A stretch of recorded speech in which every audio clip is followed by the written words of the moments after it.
Right. Hey guys, welcome to this week's podcast episode. And today's talk is going to be all about financial freedom. And with that, I've got a fantastic guest for you, Kasey Hinchman. He's an elite coach and he teaches clients how to go from unfulfilled to undeniable. It's going to be a fascinating conversation about financial freedom. He's got quite a fantastic story, very inspirational. And he's also got a book, Undeniable, and which I encourage all of you to check out on Amazon. And with that, thanks so much for coming on, Kasey. Hey, thanks for having me. Really excited to talk with you, Chris. Yeah, I know we had a mix up, but talk about your story and struggles and how you got to be doing what you're doing. Absolutely. Well, I was very blessed. I grew up in the town of Laguna Beach in Southern California. And my parents, I had the most amazing parents. And they were both self-employed salespeople, business people. And they had some real high levels of success when I was young. Big house and just nice quality of life. And they worked hard. And I watched them go through some real financial difficulties when I was young, between the ages of, 7 and, well, really kind of from there on. But between 7 and 10, there was some real difficult stuff that went on. And we moved from the home that we loved into a different area. And a variety of just financial stresses that they eventually got divorced when I was about 9 years old. It wasn't, like finances were the only reason, but it was definitely a contributing factor. It didn't help that level of just stress and emotion related to, the reality of financial pressures, and how tough that can be on Yeah. relationships and different aspects of our lives. And so, I got a taste of that at a young age. I also got to see what it's like to be able to have a decent quality of life, living in a town like Laguna Beach and seeing what was available around me, and to experience, maybe some of that for ourselves or for myself. And so kind of seeing that contrast, that juxtaposition, and feeling the sense of loss, at that age, the money or the size of the house didn't matter at all to me. I didn't even care, but I did see and I did feel the emotional impact on my family Hmm. around financial stress. And so this was a very real thing for me. It was also it was confusing because my parents, even now looking at it objectively, very hardworking people, very smart people, very good at what they did, Hmm. um, and even made some decent money at points. And so I had this kind of riddle. I feel like we're all given certain riddles to solve in our lives. And for me, this was one. It was like, how could all those things be in place and then they still end up with financial hardship? And even more so, the concept, Chris, that we can all go through, any of us can go through financial difficulties or times of prolonged, we have debt or whatever it is. Some of this is just the journey to wherever it is that, to success and to understanding how these things work. And we make mistakes, Hmm. but we get things right sometimes. But when you see a pattern that's repetitive as well, right? When I see this with people I love or people that I know or people that I don't know, where there's a repetitive pattern. And the closer you are to someone, a lot of times the more you can see some of this stuff, you're in more proximity to it. You got a front row seat. And so when you see patterns repeat throughout people's lives over decades, for example, then you start to realize it's not just like a one-time market crash or we made some bad financial decisions or we got into debt or whatever and learned from it and moved on. You can see some repeated patterns in people's lives that sometimes they never break out of. So all of this and the parts of it that I got at a young age, again, a lot of it just being the emotional impact, really, not, well, I don't want to say it fascinated me. Over time, it fascinated me, but initially it was just kind of traumatizing, right? Or whatever. It was the seeing the hardships around it Hmm. and understanding what was available, right? If I was only born into financial hardship and never had seen anything else, it might Hmm. not be till way later in life, or depending on what my story is, that I actually saw something else or had a glimpse of what else was possible. Hmm. But I did experience some of that at a young age, really good quality of life from a financial perspective. And so just coming in touch with that, the range of experiences that people have and wanting to have control of that for myself. To give you a short answer to your question, Chris. Yeah. No, it's really because in your book Undeniable, you talk about your fall from grace and the road back, and there's this really interesting because we all go through ups and downs and cycles. And so one thing is you talk about this feeling, because at a young age you don't know what money is, but you feel what it is like to have it, and what it's like not to have it. So it's kind of this feeling is driving you to success. So tell us, what's interesting is you've learned how to bounce back, and what are some key lessons about resiliency and just really cherishing those times of just the darkest moments. You wish you could just get through it, but those are the times when you're really learning and growing. Spoken like someone who has maybe experienced some of that for sure. A lot of people don't ask that type of question, so I really appreciate that. It's interesting. I was watching the show, "The Men Who Built America." If you've ever seen that, it's a great show, but kind of mini series about Rockefeller and those guys. And somebody who's really successful currently was talking about these guys who essentially built, our country, or a huge part of building our country and the way things are done. That if they were here today, they wouldn't be telling you about their successes; they'd be telling you about their failures.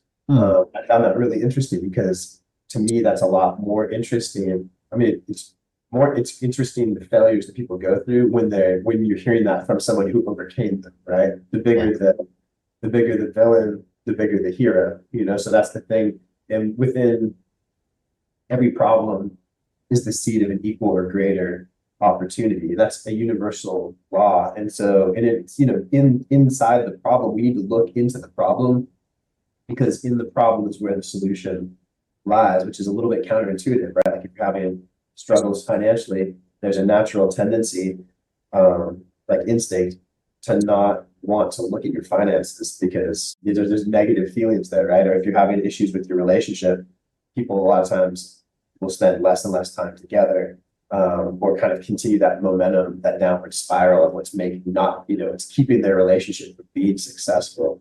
And so, for me, the power that came from what I consider, to a point, I've been through a lot at this point, I'm a little bit old, but to a point in my life, that was my parents watching two people who were in love, that I loved, my parents, that really had because they had the real deal. Like some, people marry for different reasons, and there's a lot of different relationships. My parents were truly in love. To watch two people have that, and then for that to be lost, to see animosity and all that to come with it, was really, really challenging. And to understand that financial stress played such a part in that, like at least a decent part of it. It wasn't just one of like 100 different things. It was a strong enough stress that it really made everything else, whatever else they were dealing with, so difficult. It's the number one stress on most relationships is our finances, and so understanding that, and then really taking that darkness, because like you said, looking at that problem, if you will, or the negative emotions that come from that, and over time realizing that I didn't want this to be a problem for me, that this had to be a solution. There had to be a solution, and I had to find it, and I was absolutely committed to it. And this is the thing, Chris, is that the darkness, right? Like every problem carries with it the seed of an equal or greater opportunity, because the darker that it is, the bigger the villain. Like it's not how far you fall, it's how high you bounce, right? And so that it's like kind of like the depth of our struggle determines the height of our success. And so if we don't have a deep enough struggle, basically the darkness of the experience, the negativity of the experience gave me a big enough reason why. I would innately, I have a lot of drive or ambition, but I am fairly certain that I would not have directed it the way that I did, or the portion of it that I have, to truly unraveling the financial, answering the financial riddle and mystery and all of that. It's just because of watching and suffering. And, that's just the beginning. That was my initial experience with it. But what happened later in my life was, the initial thing was watching my parents go through it and experiencing that as a child with our whole family, watching the impact of them, watching my mom sit up, nights after the divorce, trying to figure out how she was going to pay rent, just different things like this. But then Mm, later on in my in our late 20s, going into my around 30 or 31, we mm, lost in the 2008 market crash. We lost everything mm, ourselves. And so there we were again, which just to go to your question. So there I was again. No, I had thought that I had solved this riddle because we had tremendous success, but by mhm, making some key mistakes, we basically lost the properties we had. We were in real estate, and the recession was really hard on everybody who was in real estate. Invested, over leveraged, adjustable rate loans. Buying rentals, just for people that are taking notes out there, here's a list of things not to do. Purchasing in general, purchasing rentals that cost us money every month and had no cash flow, right? Like if you do these things, it just creates a recipe for disaster. The bummer is those are only like three different things maybe that we did wrong, like three little, like seemingly little technicalities in the scheme of all the things that we did right. The mm, problem is, if you're missing a couple of key foundational pieces, that can really mess everything up. But having going through it ourselves gave me just an additional. I was able to turn that dark over time into light in the sense of it was additional fuel, a huge reason why. I have friends that are saying, hey, that have said things to me like, hey, I mean, I live in Santa Cruz now, beautiful place. I grew up in Laguna Beach, and I have all sorts of friends, colleagues, acquaintances who are like, my family, they've always been like kind of middle class, upper middle class, whatever that even means. And they paid for my college, and whenever I really need money, they're kind of there. And even now at 30, 40, whatever, like if I need more money for part of my car, like my parents kind of got. So I've never really been that ambitious about doing much of anything. And so, you can kind of, it's all the meaning that we tie to events, right, that happen to us, but you can kind of see how the darkness that I had, those experiences, those, really challenging, kind of soul searching things, right? Like that I had to mm, kind of go through on my journey led me to this place where I was able to find light in the sense of like the financial, we lost everything, Chris, in 2008, basically ish. We lost all of everything that we had as far as houses, our net worth, money in the bank, and just everything in the end. We ended up $500,000 in debt. It was tremendous. I mean, we were 29, 30. It was mm, just like devastating. And that debt and that financial, like having our credit messed up and not being able to like be in a position to buy a house or ever any of these kind of things continued all the way up until, depending which variables we're talking about, 2014. mm, 2016 was the first time I was able to purchase a home again, mm, like in my name. But by March of 2021, I was completely financially free. And the mm, thing is, it's like that's a lot of study, a lot of trial and error, a lot of different risks we took, a lot of failures that we had, a lot of like, all these different things. I have to say that the darkness and the challenges, all the pain over the years around this drove me. And it also drove me when, I saw people as I've gotten older, I've seen people in their 60s and 70s working jobs that they don't want to, the ones that are working jobs they don't want to work for pay that's much less than they should be working for, these kind of things, but they have to do it so they can get by month to month in their 60s and in their 70s. So just a mm, forward level, not even talking about being rich or like, jets or yachts or any of that, just getting ourselves, every human being should want to become financially free, which means that you don't have to work for somebody else, give up a third of your life, 8 hours a day or whatever it is, working for somebody else. It's great if you want to. It's great to be of service. It's great to do all these things, but to get yourself to a position where you don't have to is mm. incredibly powerful, and that should be everybody's goal. And to get there while you're still young enough to enjoy whatever it is that you want to enjoy in life, or give in the ways that you want to give. So Mm. again, another short answer to your question, but yeah. Yeah, it's interesting. And then what I was actually was I was talking with another co colleague, and there was and she was saying that her clients. So for example, she teaches clients how to use their intuition, and sometimes their intuition comes up, and it's like their intuition comes up at like just opportunities. Like when you need the intuition, it's not there, and it's like, Right. and then when you don't need it, it's there. So how do you, like when you're using that in your like it's like you're seeking answers in that state. How do you like what do you do? It's like kind of like the universe is like it's kind of like when you need somebody to help you, they're not there, but then when Right. you don't, they're there. So Yeah, I like to think that there's different levels of being ready and there's different levels of needing something. And I like to think that overall, when the student's ready, the teacher appears. Uh-huh. But there are those times when when you need that intuition or you need to think of someone's name and it's not there at that moment, right? So Yeah. yeah, this too shall pass. You just got to get through those moments. Guess those are the times when you're just forced to really just buckle down and just grow. And it's like kind of like if you were falling off a ledge and nobody's there, you have to like pull yourself up, and So true. You just have, having that faith. yeah, It's interesting thing, having the faith in yourself, or something more than yourself, whatever it is, but having the faith to continue with what you believe will eventually work, even yeah, though at first it's very difficult, or at first it seems hard, at first you don't understand it because that's the nature of the universe. The difficulty in anything is typically front loaded. And I've learned over time that if we want something bad enough, and I know this because I've done this in so many different ways, but financial freedom is a great way to show it because it's undeniable.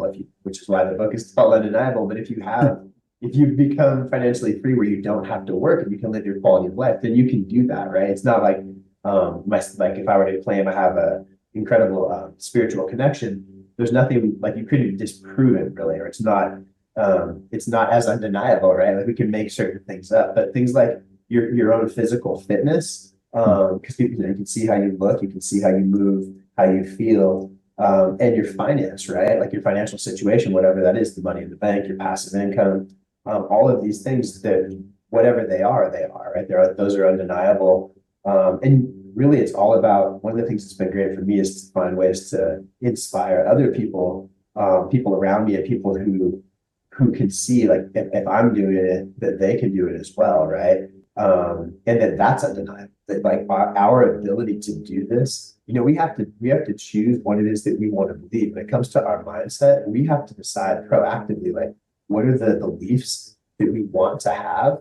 uh-huh, What are the thoughts and the feelings we want to experience on a consistent basis? And a lot of people, we feel sometimes like we are our thoughts or we are our feelings, but we're not really. We're like the observer who gets to choose from among these different thoughts and feelings that kind of go through us, right? And so it's important to be able to have like that 30,000-foot view and make decisions. Because if somebody's sitting here, if you have a podcast called Financial Freedom, and I'm sitting here telling you that at whatever it was, 40, 42 or something, I became truly financially free and never had to work again, but with quality of life. And that's after like a lost decade where I lost, because going into it, losing everything that I made, the years it took to get like out of debt, and to eventually be able to buy a house again. It's basically like a decade or so, give or take, 30 to 40 or whatever.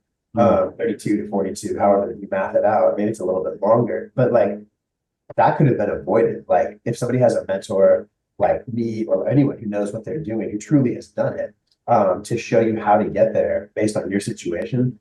And they're basic principles, like very basic principles that anybody can do that make this happen. You don't have to be an incredibly high earner or have a really unique skill set. You just have to believe in a basic system on how you can do this, believe it's possible, believe you can do it, believe it'll be worth it, right? And it's interesting to me that people don't reach out when people talk about something like this, like, hey, look, I'm financially free. I've made more mistakes than probably any of you, most of you have made. So it's not like there's no arrogance here, but I did find that way and I did do it. Success leaves clues. I'm happy to show you how to do it. Other people can show you how to do it. Just start by believing that that's possible and knowing that's possible. And then what? Like how many people will reach out to me from a podcast like this or from like the 15 posts and stories I do on Instagram every day? Only so many, only so often. I'm honored to have clients and I do well in the coaching space. And, maybe I'll sell a few of these books. It comes out in about a month and a half, 2 months, by the way. So it'll be hitting the shelf soon. But whether I do or not, it's just a matter of only so many people are willing to like move forward on this path. And I don't know why so many are willing to like have to work so late in life or not want to cultivate the belief that a higher quality of life is available for them, that like more time with their families. And anyway, but you know what I'm saying? So these are some of the things that are kind of interesting to me. Like, why do people choose not to, it's like knocking, it's answered, knocking doors are answered, asking it's answered, knocking doors are open, seeking you'll find, right? But yeah, like, what doors are you knocking on? Or how many people don't even ask or seek? And so I just find that interesting. I say all the time on Instagram, I'm like, look, I do group coaching, I do one-on-one coaching. even if you don't want to do coaching, you're not gonna like sign up. I'm not trying to give you some big sales pitch. I'm happy to share the prices or what I do, but just reach out to me. If you're in debt or you're trying to figure out like how you're going to deal with whatever's going on, reach out to me and I'll just help give you some ideas that I guarantee will help you deal with it mentally, structure it. And it's like so many people are in different phases of distress and don't reach out. So it's just interesting. We have to be willing to seek the help, right? Like I've learned as I've grown up, Chris, as I've gotten older, as I've grown up somewhat, that asking for help, being able to ask for help is a gift, right? Like especially like appropriately, whatever that means. But being it when you need help, being able to ask for it as like an adult, or as a man is like very challenging for people. A lot of people's lives could be saved, and a lot of marriages could be saved, businesses, and so many things if people would just reach out to, and look for help. Because people like me, it's like if I don't have the exact resources someone needs for whatever their particular problem is, I can connect them with somebody who absolutely does, or I can find the answers for them, right? So with people like that, and just people in general, I think want to help. So we have to be willing to seek for, to ask that help for ourselves. So Yeah. Yeah, I love that. And I know, I love this talking about just, optimal and especially this conversation was about, rising from the depths. And I know you do a lot of coaching. I know you're a top realtor and you've got an amazing relationship. I know a lot of people would love to talk to you about, how they can rekindle the spark in their marriages or with their partners. So how can people follow you, reach out to you, and seek out your guidance and wisdom? I love it. Thanks. I'm easy to find. So Instagram, Hinchman Kasey, Kasey with a K. So Hinchman Kasey on Instagram. And I also have kaseyhinchman.com, my website. So either of those are, easy to find. And I'm a real estate agent here in Santa Cruz. So I'm all over the place. I got a bunch of stuff coming up here with the book release as well. We're just going through the editing phases and the book cover design or whatever. So that'll be coming out soon. And we have, a bunch of press and stuff around that as well. So I'll be even easier to find. Nice. Audience, let's thank Kasey for coming on and sharing his story and reach out to him. Does a lot of elite mindset coaching, a lot of financial freedom and relationship coaching. And be sure to give him a like and follow on socials and check out his services. And thanks so much for coming on. Hey, thanks so much for having me, Chris. Let's do it again. This is really fun. I appreciate it.